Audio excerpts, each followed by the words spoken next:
Yeah, this your girl Ray doing another video real quick. 914, Westchester County, New York. We are in the motherfucking house. Child, I am so sorry I did not take my hoodie with me or my jacket with me. Because right now, whew, Lord, whew, it is what it is. I'm going to cook me a nice dinner. I already took my shower.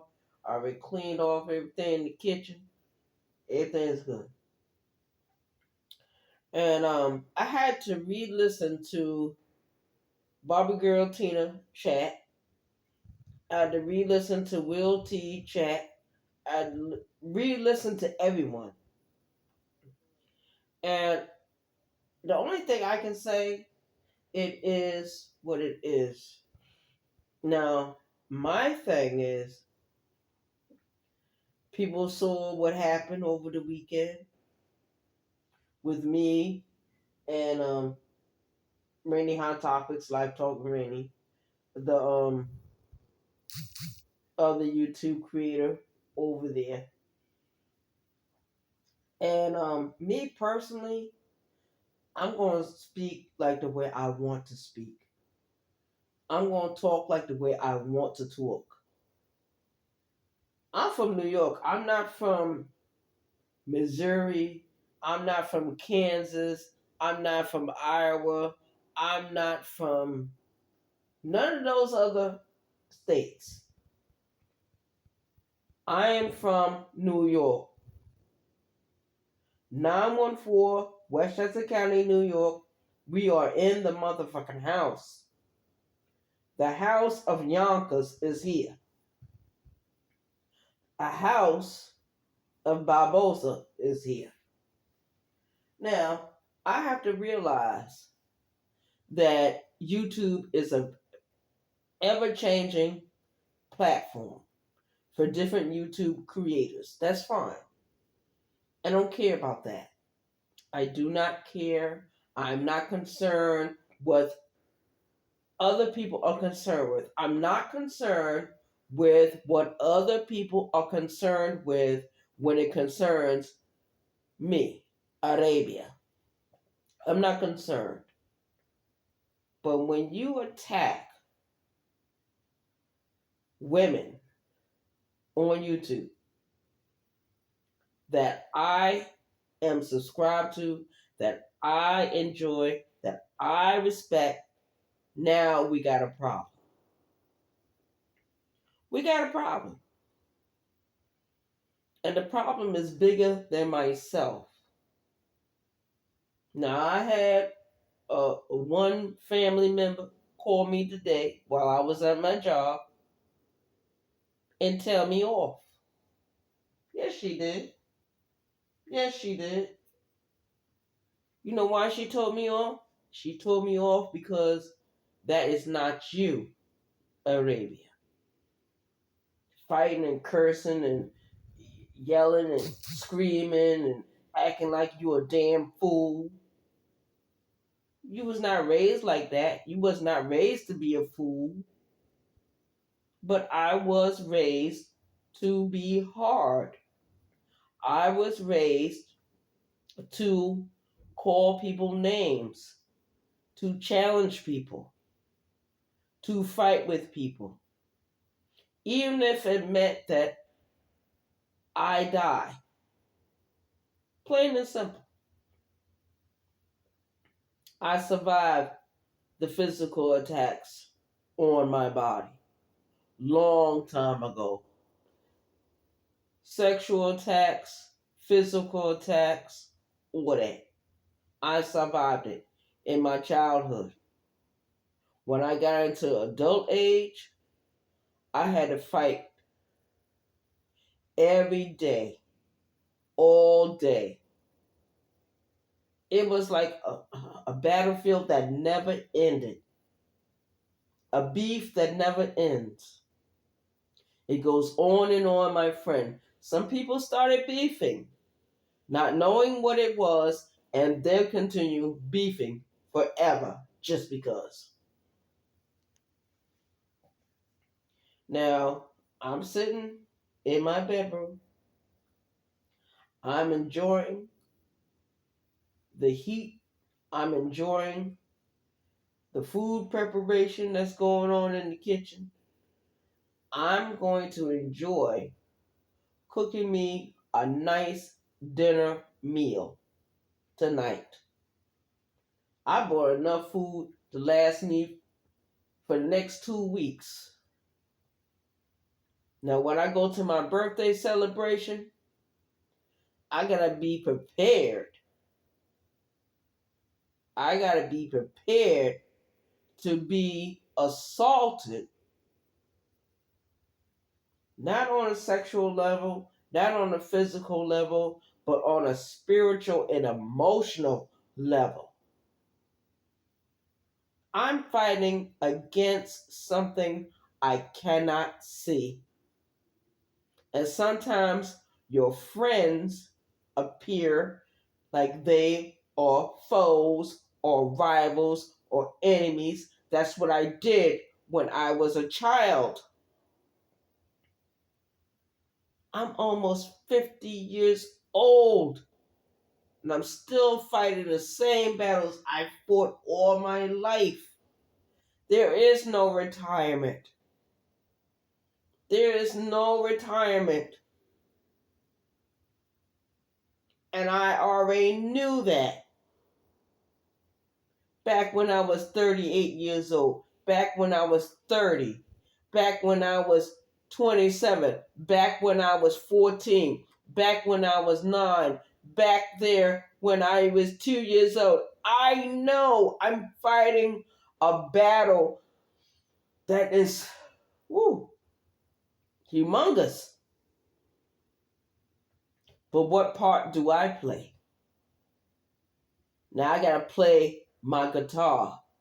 Now I gotta hum into my harp. Now I gotta sing my songs. Now I gotta dance. Now I gotta do the blood walk. It's ridiculous. It is ridiculous. And nobody else on YouTube has anything to do with anything what I'm facing. Nobody. I don't tell nobody to take responsibility for me. I take responsibility. I acknowledge what I did wrong. I accept my flaws. But if I accept them, then I have to do something different. I have to do something different. And my program is still the same. It will never change. Even if I want it to change, it will never change. It will always be the same. Outside forces, I don't care about that. I care about what I see, what I hear, and what I feel. That's it.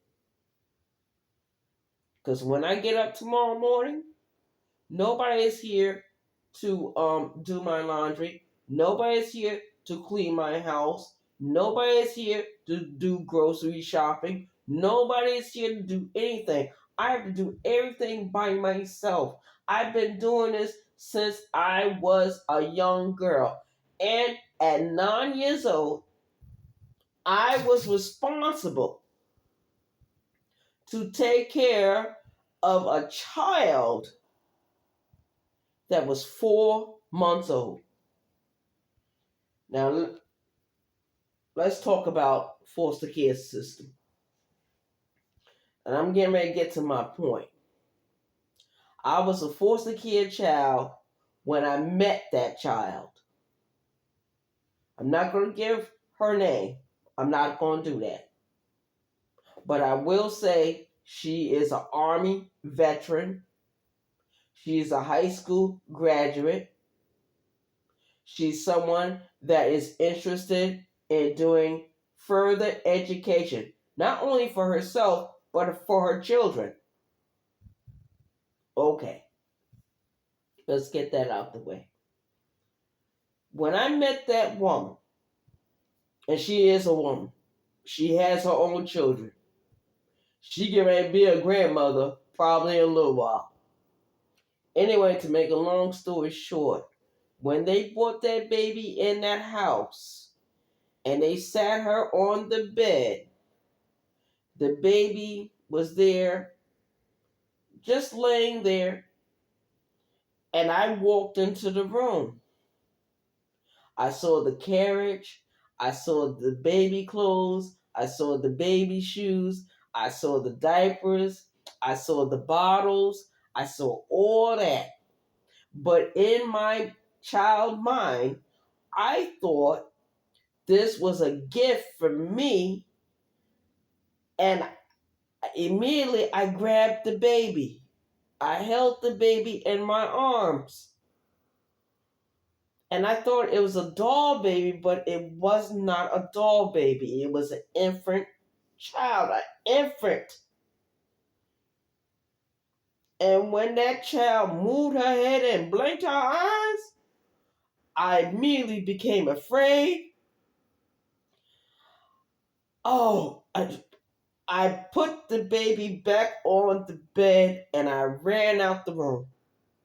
And as I was exiting the room, the baby cried. I went back into the room. I picked the baby up. The baby stopped crying. My adoptive mother came into the room, saw me holding the baby, and she told me, she said, "That is your baby. That's your baby." I said, "How does my baby? I thought this was a baby doll from the store." "No, that's your baby." And it was my job to get up when every time that baby cried, to go in, change the baby diaper, clean the baby off, feed the baby food, and give the baby her bottle. And that baby seemed to never want to fall asleep. She always wanted to be up. She always wanted to talk all night. And, it is what it is. And I used to fall asleep in school because I used to wake up all hours of the night just to tend to the baby. Yes. So I know what it feels like to hear a baby cry. I can't hear that. It disturbs my earlobes. And I remember when I went to South Carolina in 2011, the same baby I'm talking about, she already had other children, but she had a young baby. And when I heard that baby cry, I went into the room, I picked the baby up, I looked at my sister, and I said, "How dare you lay up in this goddamn bed and let this baby cry?"